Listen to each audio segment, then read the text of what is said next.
सतनाम श्री वाहिगुरु साहिब जी। एक ओंकार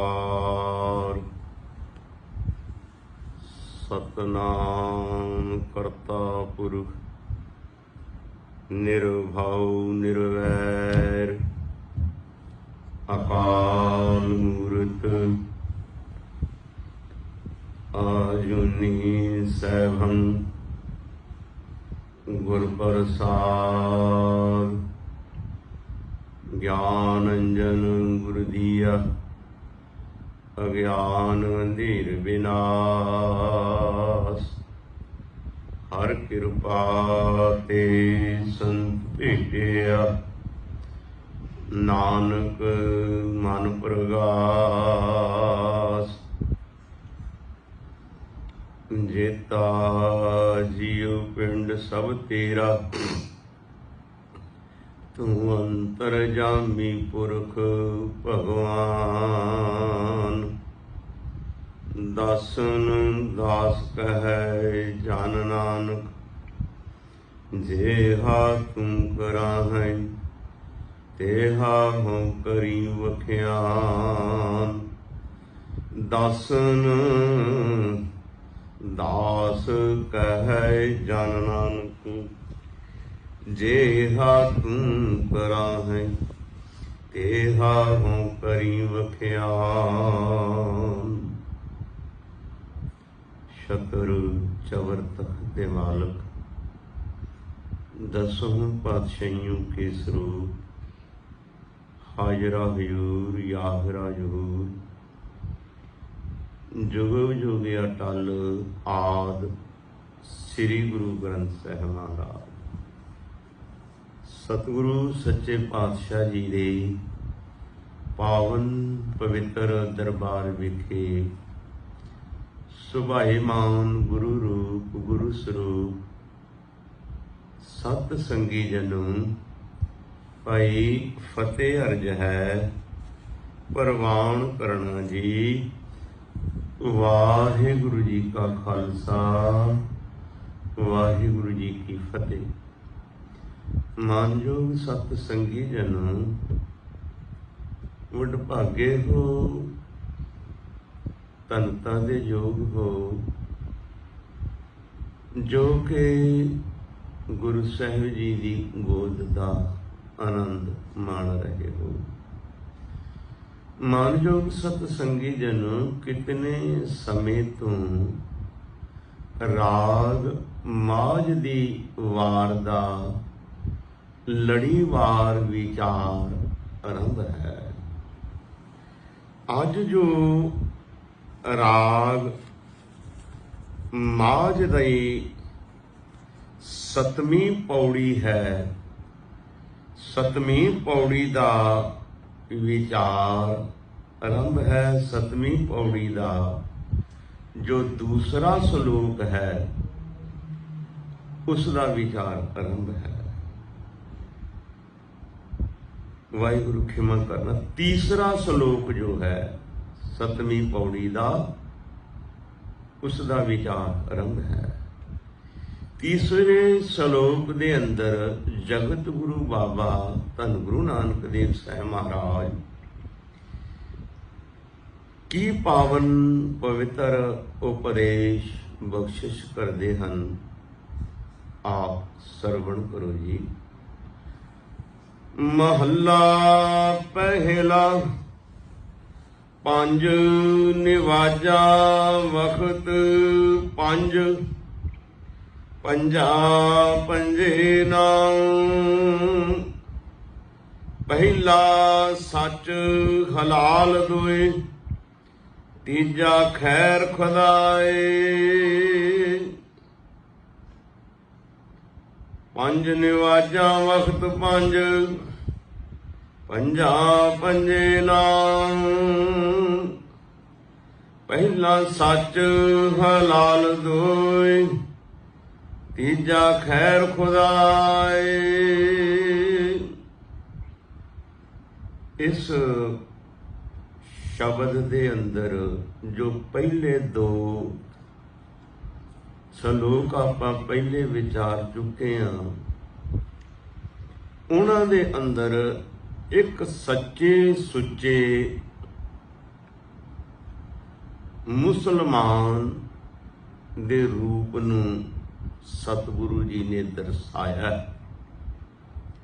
ਕਿ ਅਸਲ ਮੁਸਲਮਾਨ ਉਹ ਹੈ ਜਿਸ ਦੇ ਹਿਰਦੇ ਵਿੱਚ ਮਿਹਰ ਹੈ, ਤਰਸ ਹੈ, ਕਿਰਪਾ ਹੈ, ਜੋ ਸਿਦਕ ਦੇ ਨਾਲ, ਸਬਰ ਦੇ ਨਾਲ ਜੁੜਿਆ ਹੋਇਆ ਹੈ, ਜੋ ਹੱਕ ਦਾ, ਹਲਾਲ ਦਾ ਖਾਣ ਵਾਲਾ ਹੈ, ਆਪਣੇ ਹੱਕ ਦਾ ਖਾਣ ਵਾਲਾ ਹੈ, ਜੋ ਬੁਰੇ ਕਰਮਾਂ ਵੱਲੋਂ ਆਪਣੇ ਆਪ ਨੂੰ ਪਰਹੇਜ਼ਗਾਰ ਬਣਾ ਕੇ ਰੱਖਦਾ ਹੈ, ਜੋ ਸੁਭਾਅ ਦਾ ਬੜਾ ਸੀਤਲ ਹੈ, ਜਿਸ ਨੇ ਆਪਣੇ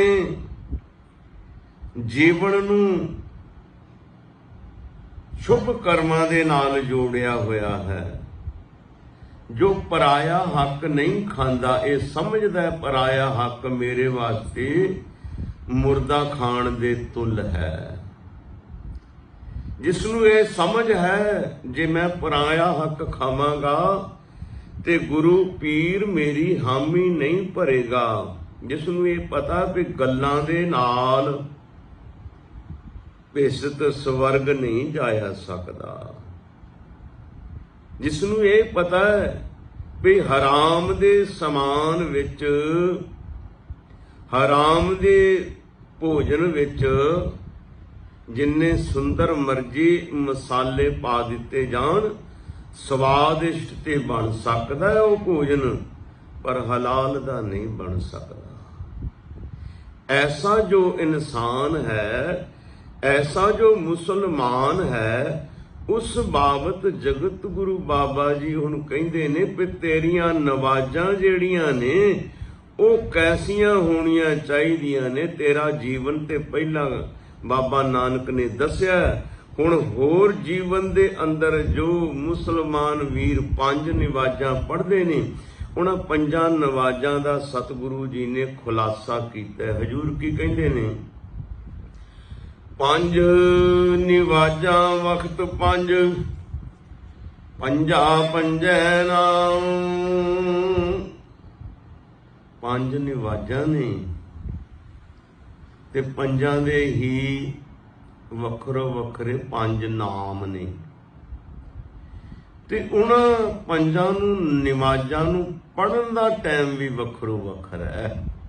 ਮੁਸਲਮਾਨ ਜਿਹੜੇ ਲੋਕ ਨੇ ਨਾ, ਜਿਹੜੇ ਨਮਾਜ਼ੀ ਲੋਕ ਨੇ, ਉਹ 5 ਨਮਾਜ਼ੀ ਜਿਹੜੇ ਨੇ ਉਹ 5 ਨਮਾਜ਼ਾਂ ਪੜ੍ਹਦੇ ਨੇ। 5 ਨਮਾਜ਼ਾਂ ਦੇ ਨਾਮ ਵੀ ਵੱਖਰੋ ਵੱਖਰੇ ਨੇ ਤੇ ਸਮਾਂ ਵੀ ਉਹਨਾਂ ਨੂੰ ਪੜ੍ਹਨ ਦਾ ਵੱਖਰੋ ਵੱਖਰਾ ਹੈ ਹਰ ਇੱਕ ਨਮਾਜ਼ ਦਾ। ਪਹਿਲੀ ਨਮਾਜ਼ ਹੈ ਫਜਰ ਦੀ, ਜਿਹੜੀ ਕਿ ਮੁਸਲਮਾਨ ਅੰਮ੍ਰਿਤ ਵੇਲੇ ਪੜ੍ਹਦਾ ਹੈ। ਦੂਜੀ ਹੈ ਜੋਹਰ ਦੀ, ਜੋ ਦੁਪਹਿਰ ਪਿੱਛੋਂ ਪੜ੍ਹੀ ਜਾਂਦੀ ਹੈ, ਅਤੇ ਤੀਜੀ ਹੈ ਅਸਰ ਦੀ, ਜਦੋਂ 4 ਘੜੀ ਦਿਨ ਰਹਿੰਦਾ ਉਦੋਂ ਪੜ੍ਹੀ ਜਾਂਦੀ ਹੈ, ਤੇ ਚੌਥੀ ਮਗਰਬੀ ਦਿਨ ਛਿਪਣ ਵੇਲੇ, ਤੇ 5ਵੀਂ ਇਸ਼ਾਕੀ 4 ਘੜੀ ਰਾਤ ਗਈ ਤੇ ਪੜ੍ਹਦੇ ਨੇ। ਇਹ 5 ਨਮਾਜ਼ਾਂ ਨੇ, ਫਜਰ ਦੀ, ਜੋਹਰ ਦੀ, ਅਸਰ ਦੀ, ਮਗਰਬੀ, ਇਸ਼ਾਕੀ। ਇਹਨਾਂ 5 ਨਮਾਜ਼ਾਂ ਦੇ ਪੜ੍ਹਨ ਦਾ ਵੀ ਟਾਈਮ ਵੱਖਰੋ ਵੱਖਰਾ ਹੈ। ਹੁਣ ਇਹ 5 ਨਮਾਜ਼ਾਂ ਤੇ ਪੜ੍ਹਦਾ, ਜੇ ਇਸ ਦੇ ਜੀਵਨ ਅੰਦਰ ਸੱਚ ਨਹੀਂ, ਹਲਾਲ ਦਾ ਖਾਣਾ ਨਹੀਂ, ਸ਼ੁਭ ਕਰਮ ਨਹੀਂ, ਤੇ ਇਹ 5 ਨਮਾਜ਼ਾਂ ਦਾ ਵੀ ਕੋਈ ਪੜ੍ਹਨ ਦਾ ਲਾਭ ਨਹੀਂ। ਤੇ ਜਗਤ ਗੁਰੂ ਬਾਬਾ ਜੀ ਨੂੰ 5 ਨਮਾਜ਼ਾਂ ਬਾਬਤ ਕੀ ਕਹਿੰਦੇ ਨੇ? ਕਹਿੰਦੇ ਨੇ 5 ਨਿਵਾਜਾਂ ਵਕਤ 5, ਪੰਜਾਂ ਪੰਜੇ ਨਾਉ।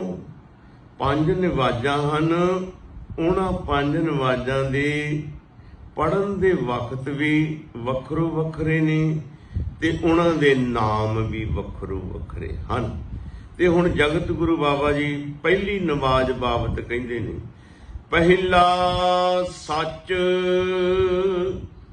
ਜਿਹੜੀ ਅੰਮ੍ਰਿਤ ਵੇਲੇ ਤੁਸੀਂ ਮੁਸਲਮਾਨ ਵੀਰ ਪੜ੍ਹਦੇ ਨੇ ਨਾ ਨਮਾਜ਼ ਅੰਮ੍ਰਿਤ ਵੇਲੇ ਦੀ, ਫਜਰ ਦੀ, ਜਗਤ ਗੁਰੂ ਬਾਬਾ ਜੀ ਕਹਿੰਦੇ ਇਹ ਸੱਚ ਦੀ ਨਮਾਜ਼ ਹੋਣੀ ਚਾਹੀਦੀ, ਸੱਚ ਦੇ ਨਾਲ ਜੁੜਨਾ ਚਾਹੀਦਾ।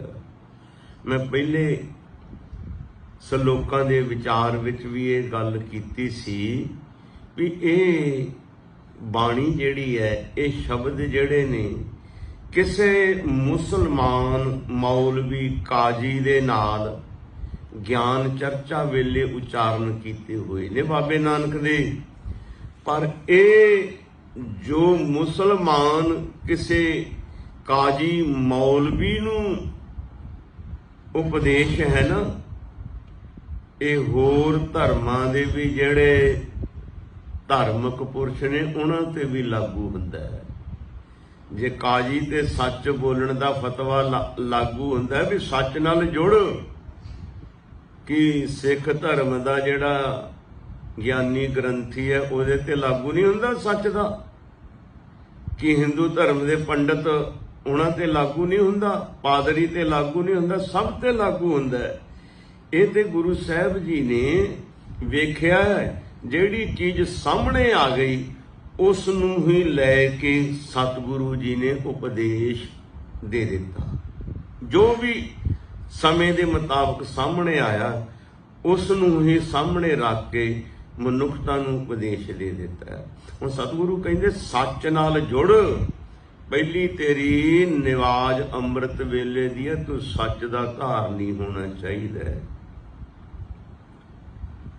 ਸੱਚੋਂ ਉਰੈ ਸਭ ਕੋ ਉੱਪਰ ਸੱਚ ਆਚਾਰ, ਸੱਚ ਤੋਂ ਥੱਲੇ ਸਾਰੇ ਕਰਮ ਧਰਮ ਜੋ ਵੀ ਹਨ ਦੁਨੀਆ ਦੇ, ਦਾਨ ਪੁੰਨ ਕਰਮ ਧਰਮ ਤੀਰਥ ਯਾਤਰਾ, ਜੋ ਵੀ ਕੰਮ ਕਰਦਾ ਹੈ ਨਾ ਧਰਮ ਦੇ ਨਾਂ ਤੇ, ਸੱਚ ਤੋਂ ਥੱਲੇ ਹੀ ਹਨ। ਜੇ ਜੀਵਨ ਦੇ ਅੰਦਰ ਸੱਚ ਨਹੀਂ ਤੇ ਇਹ ਜਿਹੜੇ ਧਾਰਮਿਕ ਕਰਮ ਨੇ ਇਹ ਕੇਵਲ ਫੋਕਟ ਕਰਮ ਬਣ ਕੇ ਰਹਿ ਜਾਣਗੇ। ਜੇ ਜੀਵਨ ਅੰਦਰ ਸੱਚ ਨਹੀਂ,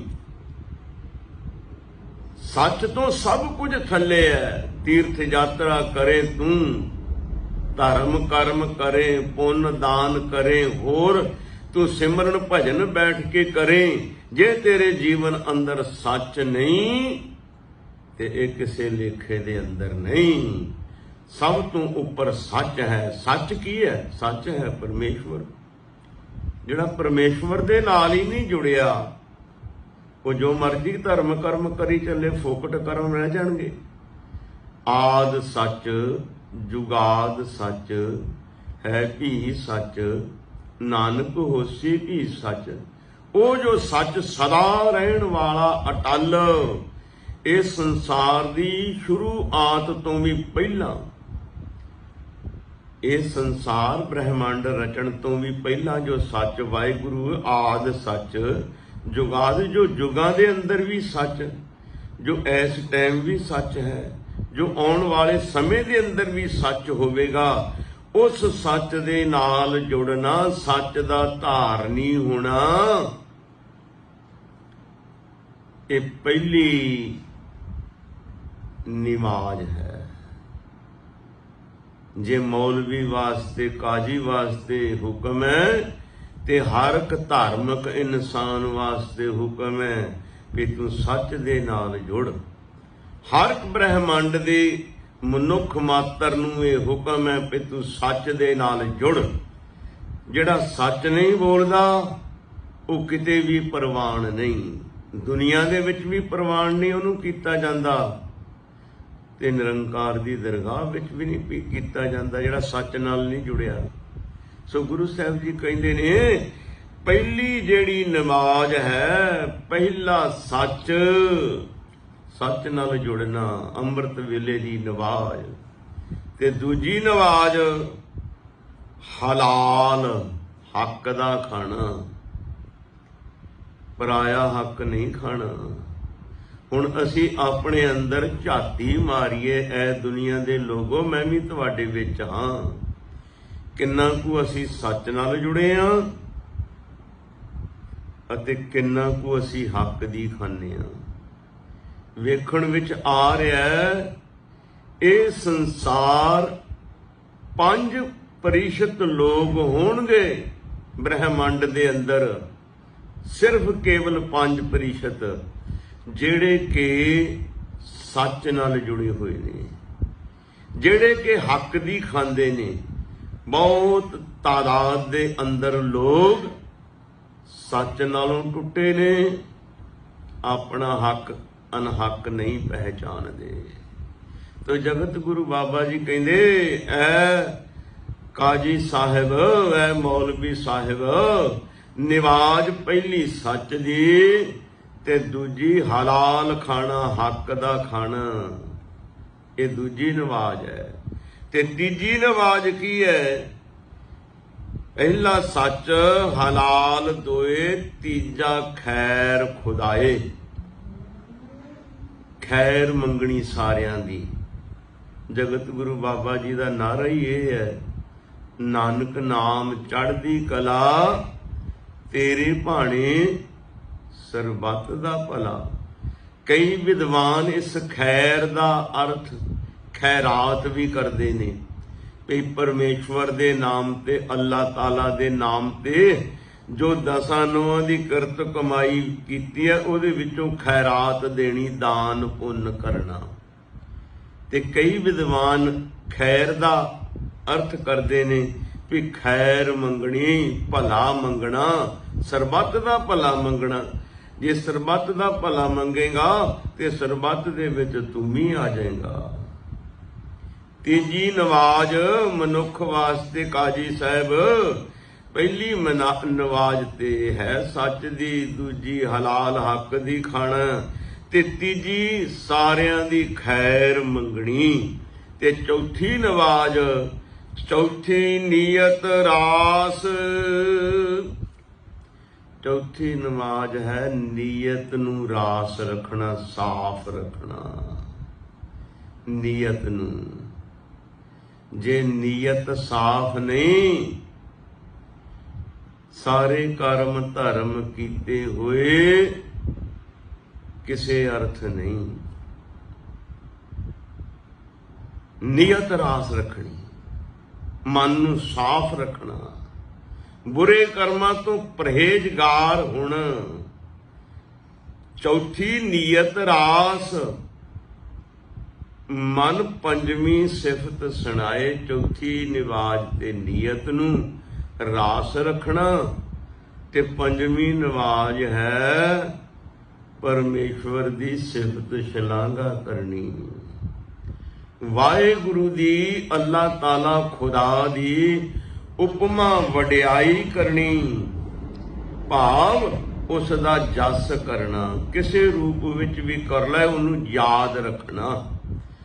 ਹੁਣ ਅਸੀਂ ਤੇ ਸਮਝਦੇ ਹਾਂ ਪਰਮੇਸ਼ਵਰ ਨੂੰ ਯਾਦ ਰੱਖਿਆ ਜਾਂਦਾ, ਚੌਂਕੜੀ ਮਾਰ ਕੇ ਮਾਲਾ ਹੱਥ ਵਿੱਚ ਫੜ ਲਈ ਜਾਵੇ ਤੇ ਇਹ ਪਰਮੇਸ਼ਵਰ ਨੂੰ ਅਸੀਂ ਯਾਦ ਕਰ ਰਹੇ ਹਾਂ, ਉਹਦਾ ਸਿਮਰਨ ਕਰ ਰਹੇ ਹਾਂ। ਪਰਮੇਸ਼ਵਰ ਸਿਮਰਨ ਦਾ ਮਤਲਬ ਯਾਦ ਕਰ ਰਹੇ ਹਾਂ।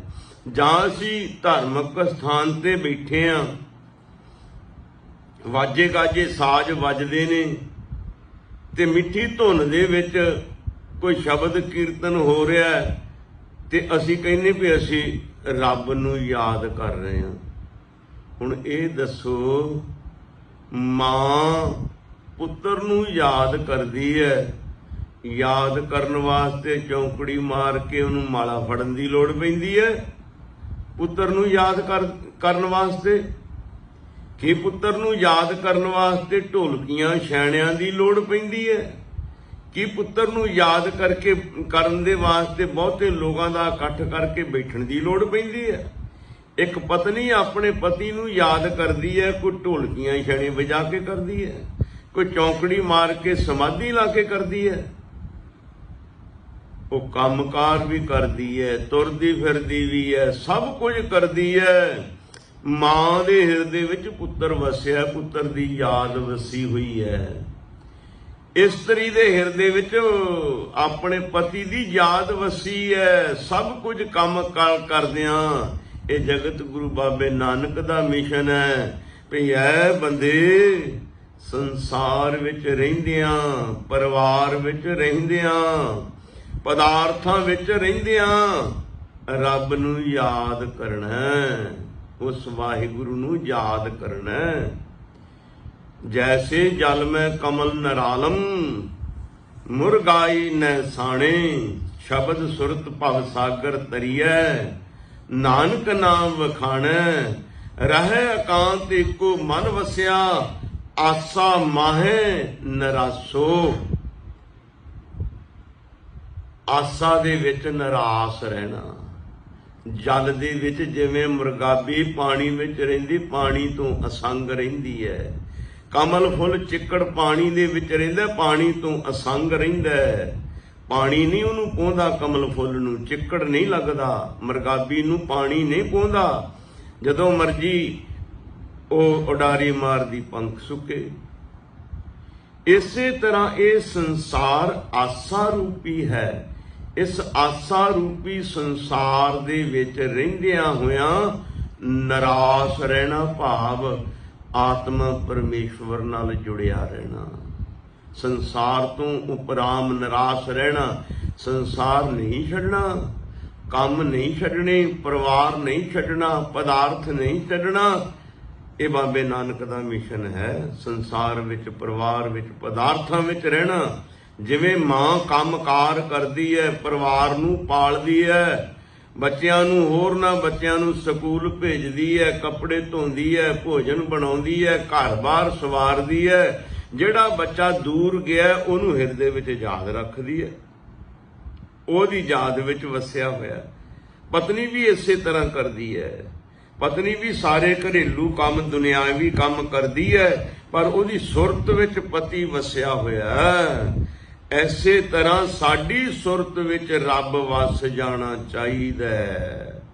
ਸਿਫਤ ਸਲਾਹ ਦਾ ਮਤਲਬ ਇਹ ਹੈ ਸਾਡੀ ਸੁਰਤ ਵਿੱਚ ਪਰਮੇਸ਼ਵਰ ਵਸ ਜਾਏ। ਤਾਂ ਤੇ ਹਜ਼ੂਰ ਕਹਿੰਦੇ ਨੇ ਪੰਜਵੀਂ ਨਵਾਜ਼ ਅੱਲਾਹ ਤਾਲਾ ਖੁਦਾ ਦੀ ਸਿਫਤ ਕਰਨੀ, ਉਸ ਨੂੰ ਯਾਦ ਰੱਖਣਾ। ਅਗਲੀ ਪੰਕਤੀ 'ਚ ਹਜ਼ੂਰ ਕੀ ਕਹਿੰਦੇ ਨੇ? ਕਰਨੇ ਕਲਮਾ ਆਖ ਕੈ ਤਾਂ ਮੁਸਲਮਾਨ ਸਦਾਏ।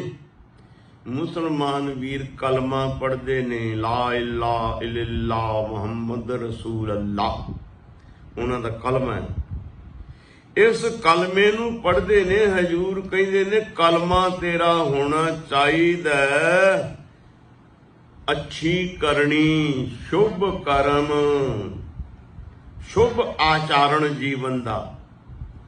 ਸ਼ੁਭ ਆਚਰਣ ਕਹਿੰਦੇ ਨੇ ਵੀ ਇਹਦਾ ਜੀਵਨ ਬੜਾ ਉੱਚਾ ਸੁੱਚਾ ਹੈ। ਇਹ ਆਚਰਣ ਬੜਾ ਇਹਦਾ ਉੱਚਾ ਹੈ। ਆਚਰਣ ਜੀਵਨ ਬੜਾ ਉੱਚਾ ਸੁੱਚਾ ਹੋਣਾ, ਇਹੀ ਕਲਮਾ ਪੜਨਾ ਹੈ। ਜੇ ਜੀਵਨ ਉੱਚਾ ਸੁੱਚਾ ਨਹੀਂ ਤੇ ਦੂਸਰੇ ਕਲਮੇ ਪੜਦਾ ਫਿਰ ਜਿੰਨਾ ਮਰਜੀ ਮਾਲਾ ਤਸਬੀਹਾਂ ਲੈ ਕੇ ਬੈਠਾ ਰਹਿ, ਕਿਸੇ ਲੇਖੇ ਵਿੱਚ ਨਹੀਂ।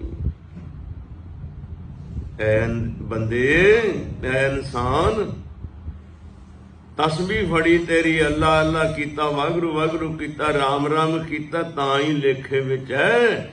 ਜੇ ਤੇਰਾ ਆਚਰਣ, ਤੇਰਾ ਜੀਵਨ ਚੰਗਾ, ਸਾਫ ਸੁਥਰਾ, ਪਰਹੇਜ਼ਗਾਰ ਹੈ ਤੂੰ ਬੁਰੇ ਕੰਮਾਂ ਤੋਂ, ਫਿਰ ਤੂੰ ਤੇਰਾ ਕਲਮਾ ਹੀ ਪੜਿਆ, ਇਹੀ ਤੇਰਾ ਕਲਮਾ ਹੈ ਅਸਲ ਦੇ ਵਿੱਚ। ਤਾਂ ਹਜ਼ੂਰ ਕਹਿੰਦੇ ਕਰਨੀ ਕਲਮਾ ਆਖ ਕੇ, ਜੀਵਨ ਦੇ ਅੰਦਰ ਸ਼ੁਭ ਕਰਨੀ, ਇਹੀ ਕਲਮਾ ਆਖਣਾ, ਇਹੀ ਕੰਮ ਕਰਨਾ, ਤਾਂ ਮੁਸਲਮਾਨ ਸਦਾਏ, ਤਾਂ ਤੂੰ ਮੁਸਲਮਾਨ ਕਹਾਉਣ ਦੇ ਯੋਗ ਹੈ। ਅੱਗੇ ਹਜ਼ੂਰ ਕੀ ਕਹਿੰਦੇ ਨੇ? ਨਾਨਕ ਜੇਤੇ ਕੂੜਿਆਰ,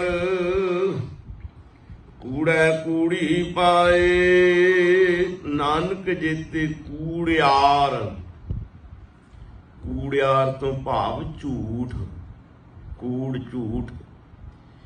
ਜਿਨੇ ਝੂਠ ਦੇ ਵਿੱਚ ਲੱਗੇ ਹੋਏ ਨੇ ਉਹ ਝੂਠ ਦੇ ਨਾਨਕ ਜੇਤੇ ਕੂੜਿਆਰ ਕਹਿੰਦੇ ਨੇ ਝੂਠੇ, ਕੂੜ ਝੂਠ, ਉਹ ਝੂਠ ਦੇ ਵਿੱਚ ਹੀ ਗਲਤਾਨ ਹਨ। ਜਿਹੜੇ ਝੂਠ ਦੇ ਵਿੱਚ ਗਲਤਾਨ ਹਨ ਉਹਨਾਂ ਦੇ ਧਰਮ ਕਰਮ ਸਭ ਫੋਕਟ ਧਰਮ ਕਰਮ ਬਣ ਕੇ ਰਹਿ ਜਾਂਦੇ ਹਨ। ਅਗਲੀ ਪੌੜੀ ਦੇ ਅੰਦਰ ਜਗਤ ਗੁਰੂ ਬਾਬਾ ਜੀ ਕੀ ਫਰਮਾਉਂਦੇ ਨੇ, ਇੱਕ ਰਤਨ ਪਦਾਰਥ ਵਣਜਦੇ, ਇੱਕ ਕੱਚੇ ਦੇ ਵਪਾਰਾ। ਇੱਕ ਰਤਨ ਪਦਾਰਥ ਵਣਜਦੇ, ਇੱਕ ਕੱਚੇ ਦੇ ਵਪਾਰਾ। ਇੱਕ ਤੇ ਰਤਨਾ ਹੀਰੇ ਮੋਤੀਆਂ ਸ਼ੁਭ ਪਦਾਰਥਾਂ ਦੇ ਵਣਜਾਰੇ ਨੇ, ਵਣਜਦੇ ਨੇ। ਤੇ ਇੱਕ ਕੱਚ ਦੇ ਵਪਾਰੀ ਨੇ, ਇੱਕ ਕੱਚ ਦੇ ਵਪਾਰੀ ਨੇ, ਇੱਕ ਹੀਰੇ ਮੋਤੀਆਂ ਲਾਲ ਜਵਾਹਰ ਆਦਿਕਾਂ ਦੇ ਵਪਾਰੀ ਨੇ। ਹੁਣ ਕੱਚ ਤੇ ਹੈ ਦੁਨੀਆ ਦੇ ਅੰਦਰ ਜਿਤਨੇ ਵਿਸ਼ੇ ਵਿਕਾਰ ਫਜ਼ੂਲ ਕਰਮ ਰੱਬ ਨੂੰ ਭੁੱਲ ਕੇ,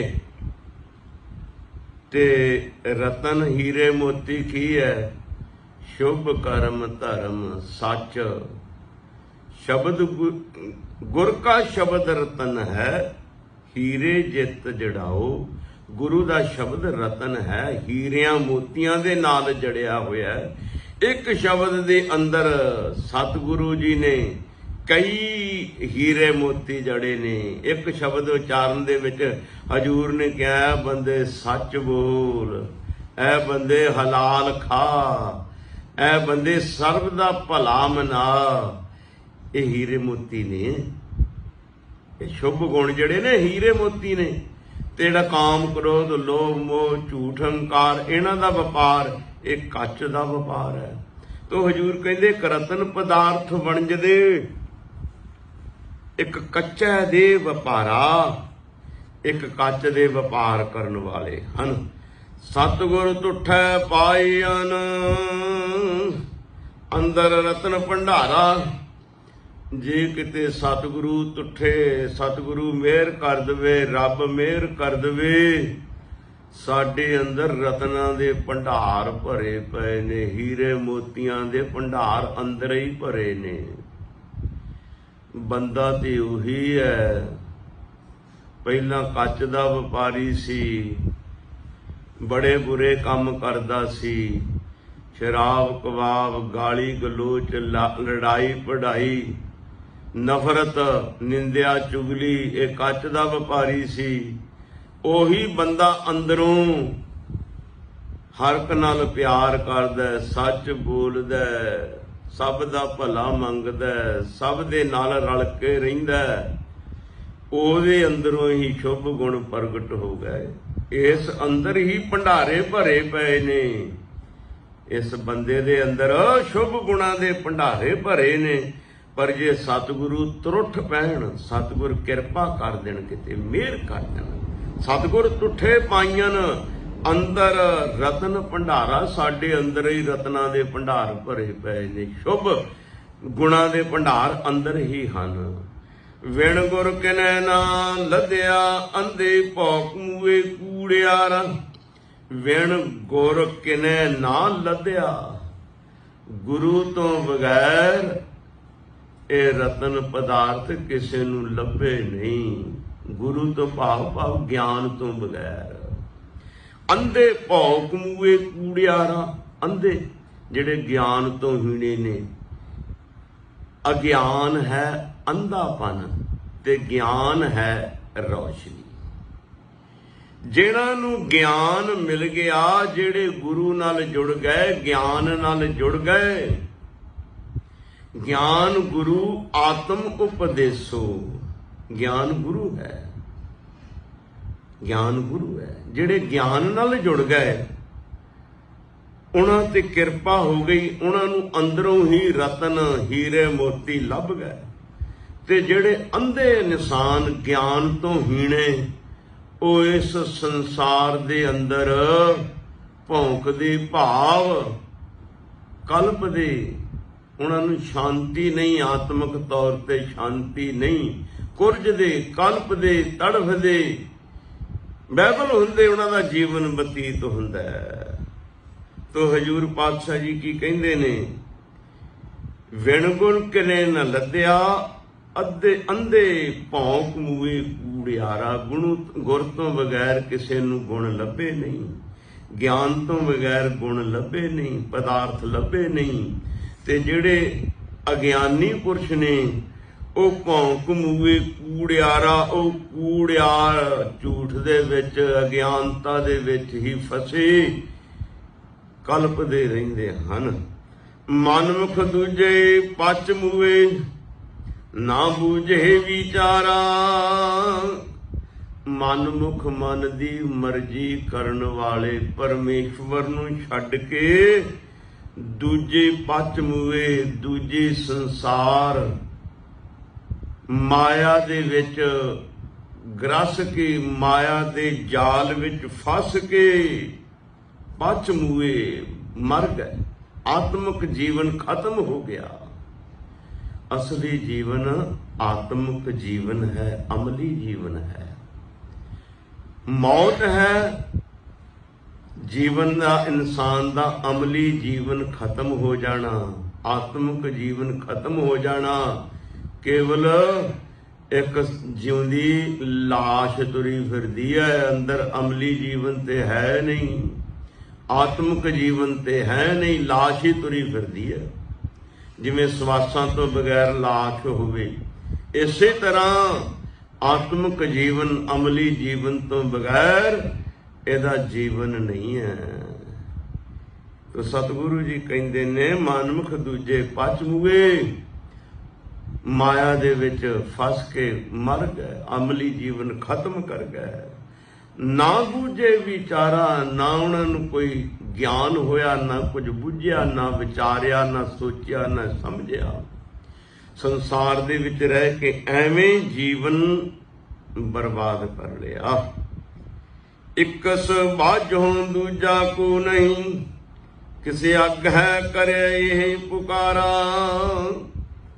ਇੱਕ ਸਬਾਝੋਂ ਦੂਜਾ ਕੋ ਨਹੀਂ, ਇੱਕ ਨਿਰੰਕਾਰ ਅੱਲਾਹ ਤਾਲਾ ਖੁਦਾ ਰੱਬ ਤੋਂ ਬਗੈਰ ਹੋਰ ਕੋਈ ਨਹੀਂ ਜਿਸ ਦੇ ਅੱਗੇ ਤੂੰ ਪੁਕਾਰ ਕਰ ਸਕੇ, ਜਿਸ ਦੇ ਅੱਗੇ ਮਦਦ ਦੀ ਗੁਹਾਰ ਲਾ ਸਕੇ। ਇੱਕ ਰੱਬ ਹੈ, ਉਹੀ ਤੇਰੇ ਤੇ ਕਿਰਪਾ ਕਰ ਸਕਦਾ ਹੈ। ਉਹਦੇ ਅੱਗੇ ਹੀ ਤਰਲਾ ਕਰ, ਮਿਹਨਤ ਕਰ, ਕਰੋ ਯਤਨ, ਜੇ ਹੋਏ ਮਿਹਰਬਾਨਾ ਯਤਨ ਕਰ, ਜੇ ਉਹ ਤੇਰੇ ਤੇ ਰਹਿਮਤ ਕਰ ਦੇਵੇ, ਬਖਸ਼ਿਸ਼ ਕਰ ਦੇਵੇ। ਇੱਕ ਨਿਰਧਨ ਸਦਾ ਭੌਂਕਦੇ, ਇੱਕ ਨਾ ਭਰੇ ਤੁਜਾਰਾ। ਇੱਕ ਨਿਰਧਨ ਸਦਾ ਭੌਂਕਦੇ, ਇੱਕ ਧਨ ਤੋਂ ਹੀਣੇ, ਧਨ ਤੋਂ ਖਾਲੀ, ਧਨ ਵਾਸਤੇ ਭਟਕਦੇ ਫਿਰਦੇ ਨੇ।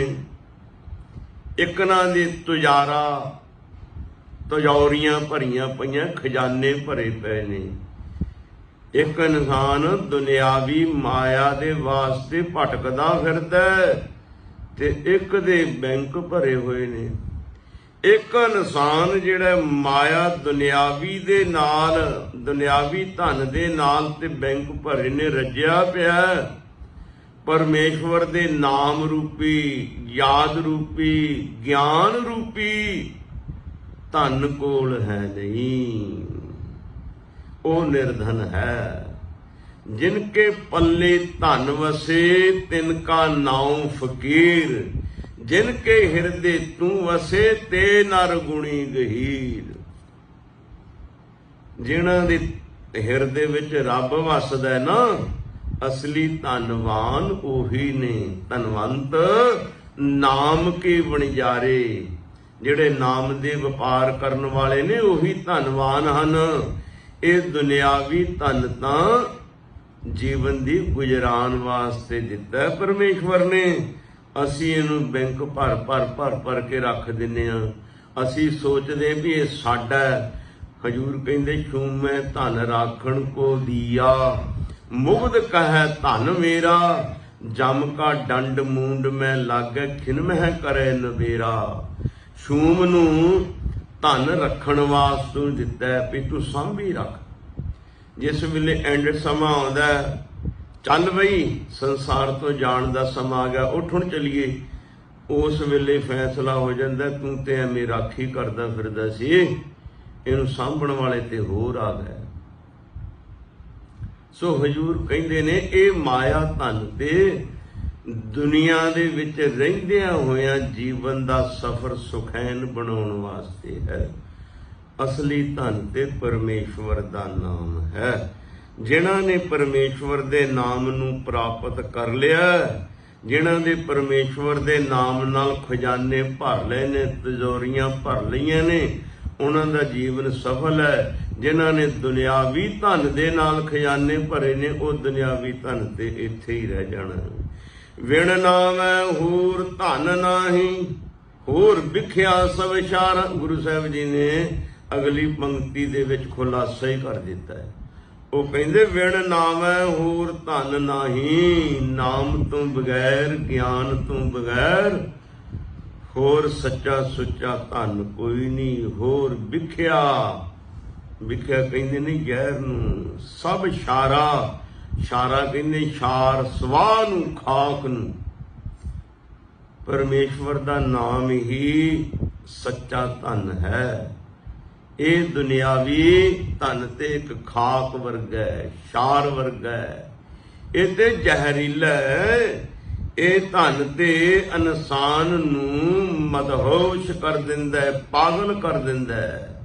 ਦੁਨਿਆਵੀ ਧਨ ਮਾਇਆ ਧਾਰੀ ਅਤ ਅੰਨਾ ਬੋਲਾ, ਸ਼ਬਦ ਨਾ ਸੁਣੀ ਬਹੁ ਰੋਲ ਕਚੋਲਾ। ਮਾਇਆ ਧਾਰੀ ਜਿਹੜਾ ਹੋ ਜਾਂਦਾ ਅੰਨਾ ਹੋ ਜਾਂਦਾ, ਬੋਲਾ ਹੋ ਜਾਂਦਾ। ਅਕਸਰ ਨੂੰ ਵੇਖਿਆ ਤੁਸੀਂ, ਜਿਹੜਾ ਨਸ਼ੇ ਦੇ ਵਿੱਚ ਹੋ ਜਾਵੇ, ਨਸ਼ੇ ਦੀ ਮਦਹੋਸ਼ੀ ਵਿੱਚ ਉਹਨੂੰ ਕੋਈ ਆਪਣਾ ਪਰਾਇਆ ਵੀ ਨਹੀਂ ਦਿਸਦਾ, ਮਾੜੀ ਚੰਗੀ ਗੱਲ ਵੀ ਨਹੀਂ ਸੁਣਦੀ। ਜਿਹੜਾ ਮਾਇਆ ਦਾ ਨਸ਼ਾ ਹੈ, ਮਾਇਆ ਰੂਪੀ ਧਨ ਹੈ, ਇਹ ਤੇ ਇਨਸਾਨ ਨੂੰ ਮਦਹੋਸ਼ ਕਰ ਦਿੰਦਾ, ਪਰਮੇਸ਼ਵਰ ਨਾਲੋਂ ਤੋੜ ਦਿੰਦਾ। ਇਹ ਧਨ ਕੋਈ ਸੱਚਾ ਸੁੱਚਾ ਧਨ ਨਹੀਂ। ਹਜ਼ੂਰ ਕਹਿੰਦੇ ਵਿਣ ਨਾਮ ਹੈ ਹੋਰ ਧਨ ਨਹੀਂ, ਹੋਰ ਵਿਖਿਆ ਸਭ ਇਸ਼ਾਰਾ। ਇਹ ਛਾਰ ਹੈ, ਖਾਕ ਹੈ, ਵਿਖਿਆ ਜ਼ਹਿਰ ਹੈ। ਨਾਨਕ ਆਪ ਕਰਾਏ ਕਰੇ ਆਪ, ਹੁਕਮ ਸਵਾਰਨ ਹਾਰਾ। ਅਖੀਰ ਤੇ ਹਜ਼ੂਰ ਕਹਿੰਦੇ ਨਾਨਕ ਆਪ ਕਰਾਏ ਕਰੇ ਆਪ, ਆਪ ਹੀ ਸਭ ਕੁਝ ਕਰਵਾਉਂਦਾ ਤੇ ਆਪ ਹੀ ਸਭ ਕੁਝ ਕਰ ਰਿਹਾ ਹੈ। ਹੁਕਮ ਸਵਾਰਨ ਹਾਰ, ਜਿਨ੍ਹਾਂ ਦਾ ਜੀਵਨ ਸਵਾਰਨਾ ਉਹਨਾਂ ਦੇ ਉੱਤੇ ਬਖਸ਼ਿਸ਼ ਕਰ ਦਿੰਦਾ, ਰਹਿਮਤ ਕਰ ਦਿੰਦਾ। ਆਪ ਹੀ ਸਭ ਕੁਝ ਕਰ ਰਿਹਾ ਹੈ, ਕਿਉਂਕਿ ਉਹ ਬ੍ਰਹਿਮੰਡ ਦੇ ਅੰਦਰ ਆਪ ਹੀ ਤੇ ਬੈਠਾ ਹੋਇਆ ਹੈ। ਹਰ ਇੱਕ ਜਰਰੇ ਜਰਰੇ ਦੇ ਅੰਦਰ ਆਪ ਹੀ ਤੇ ਸਮਾ ਰਿਹਾ ਹੈ। ਕਿਤੇ ਉਹ ਬੈਠ ਕੇ ਭੋਜਨ ਬਣਾ ਰਿਹਾ ਹੈ, ਕਿਤੇ ਉਹ ਬੈਠ ਕੇ ਭੋਜਨ ਛਕਾ ਰਿਹਾ ਹੈ, ਕਿਤੇ ਉਹ ਆਪ ਭੋਜਨ ਬਣਿਆ ਹੋਇਆ ਹੈ, ਕਿਤੇ ਉਹ ਭੋਜਨ ਖੁਦ ਛਕ ਰਿਹਾ ਹੈ। ਸਭ ਕੁਝ ਆਪ ਹੀ ਹੈ, ਜੋ ਕੁਝ ਆਪ ਹੀ ਕਰ ਰਿਹਾ। ਜਿਸ ਦੇ ਉੱਤੇ ਕਿਰਪਾ ਕਰਨੀ ਹੈ ਉਸ ਨੂੰ ਉਹ ਸਵਾਰ ਦਿੰਦਾ, ਉਸ ਨੂੰ ਉਹ ਪਰਮੇਸ਼ਵਰ ਆਪਣੇ ਨਾਲ ਜੋੜ ਲੈਂਦਾ। ਤੇ ਜਿਹਨੂੰ ਖੁਆਰ ਕਰਨਾ ਹੋਵੇ ਉਹਦੇ ਜੀਵਨ ਦੇ ਵਿੱਚੋਂ ਚੰਗਿਆਈਆਂ ਖਤਮ ਕਰ ਦਿੰਦਾ, ਬੁਰਾਈਆਂ ਭਰ ਦਿੰਦਾ। ਤੇ ਜਿਹਨੂੰ ਸਵਾਰਨਾ ਹੋਵੇ ਉਹਦੇ ਜੀਵਨ ਅੰਦਰ ਬੁਰਾਈਆਂ ਖਤਮ ਕਰ ਦਿੰਦਾ ਤੇ ਚੰਗਿਆਈਆਂ ਭਰ ਦਿੰਦਾ। ਜਿਹਨੂੰ ਸਵਾਰਨਾ ਹੋਵੇ ਉਹਦੇ ਜੀਵਨ ਵਿੱਚ ਅੱਛੇ ਗੁਣ ਭਰ ਦਿੰਦਾ, ਤੇ ਜਿਹਨੂੰ ਖੁਆਰ ਕਰਨਾ ਹੋਵੇ ਅੱਛੇ ਗੁਣ ਖੋਹ ਲੈਂਦਾ। ਜਿਸ ਨੂੰ ਆਪ ਖੁਆਏ ਕਰਤਾ ਖੁਸ ਲਏ ਚੰਗਿਆਈ, ਉਹਦੀਆਂ ਚੰਗਿਆਈਆਂ ਖੋਹ ਲੈਂਦਾ, ਬੁਰਾਈਆਂ ਪੱਲੇ ਪਾ ਦਿੰਦਾ ਤੇ ਉਹ ਜੀਵਨ ਉਹਦਾ ਖੁਆਰ ਹੋ ਜਾਂਦਾ। ਸੋ ਗੁਰਮੁਖ ਪਿਆਰਿਓ, ਇਹ ਜੀਵਨ ਦੇ ਅੰਦਰ ਸ਼ੁਭ ਗੁਣ ਹੋਣੇ ਅਤਿਅੰਤ ਜ਼ਰੂਰੀ ਹੈ। ਸ਼ੁਭ ਗੁਣ, ਅਮਲੀ ਜੀਵਨ ਹੀ ਸ਼ੁਭ ਗੁਣਾਂ ਦੇ ਨਾਲ ਹੈ। जे शुभ गुण नहीं, जितने मर्जी धर्म कर्म करदा फिर। गुरुद्वारे जा, लंगर करवा, अरदासां करा, जो मर्जी करा, तीर्थ यात्रा कर, भंडारे कर, जो मर्जी कर, जे जीवन दे अंदर अच्छे गुण नहीं ते सब कुछ ही तेरा फजूल हो जाएगा। जीवन दे अंदर अच्छे गुण होने, सच होना, तेरा जीवन दयावान होना, तेरा जीवन हक दी खाण वाला होना, तेरा जीवन परमेश्वर दी सिफत शलाघा वाला होना, ये तेरे जीवन दे अंदर शुभ गुण होने ही तेरा जीवन सफल है।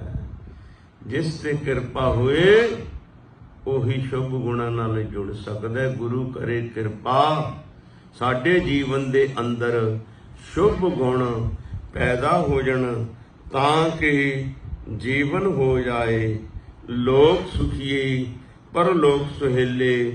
नानक हर प्रभ आपे मिले। होइयां भुलां गलतियां दी खिमा दिओ जी। बलाओ फतेह। वाहिगुरू जी का खालसा वाहिगुरू जी की फतेह।